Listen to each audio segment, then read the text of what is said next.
ఉపల్ వేదికగా మన బ్యాటర్లు మరోసారి శివాలెత్తారు. రాజస్థాన్తో జరిగిన తొలి మ్యాచ్లో సన్ రైజర్స్ బ్యాటింగ్లో తడాఖా చూపించింది. కలిసొచ్చిన సొంత గడ్డపై ప్రత్యర్థి బౌలర్లను చితకబాదారు. ముఖ్యంగా England star fast bowler Jofra ఆర్చర్కు చుక్కలు చూపిస్తూ అతనికి పీడకరనే మిగిల్చారు. హైదరాబాద్ బ్యాటర్ల ధాటికి ఆర్చర్ ఏకంగా 76 పరుగులు సమర్పించుకున్నాడు.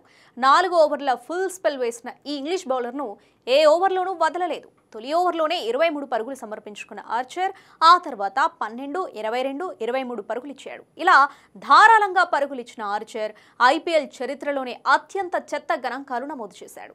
ఐపీఎల్లో ఇప్పటి వరకు ఒకే ఇన్నింగ్స్లో అత్యధిక పరుగులిచ్చిన రికార్డ్ మోహిత్ శర్మ పేరిట ఉంది. 2024 ఐపీఎల్లో ఢిల్లీ క్యాపిటల్స్ మోహిత్ శర్మ బౌలింగ్లో 73 పరుగులు పిండుకున్నారు. తాజాగా ఈ రికార్డును ఆర్చర్ 76 పరుగులతో బ్రేక్ చేశాడు. ఈ మ్యాచ్ విషయానికి వస్తే సన్ రైజర్స్ బ్యాటింగ్లో విరుచుకుపడింది. సొంత గడ్డపై రాజస్థాన్కు చుక్కలు చూపించింది. వచ్చిన వారు వచ్చినట్టు చితక్కొట్టడంతో నిర్ణీత 20 ఓవర్లలో 6 వికెట్ల నష్టానికి 286 పరుగులు చేసింది. తొలిసారి సన్ రైజర్స్ తరపున ఆడుతున్న ఇషాన్ కిషన్ 45 బంతుల్లో సెంచరీ చేసి దుమ్ము లేపాడు. అతని ఇన్నింగ్స్లో 6 సిక్సర్లు, 11 ఫోర్లున్నాయి. ఇక అనంతరం కొండంత లక్ష్యంతో బ్యాటింగ్కు వచ్చిన రాజస్థాన్ నిర్ణీత 20 ఓవర్లలో 6 వికెట్లు కోల్పోయి 242 పరుగులు మాత్రమే చేయడంతో ఎస్ఆర్హెచ్ 44 పరుగుల తేడాతో విజయం అందుకుంది.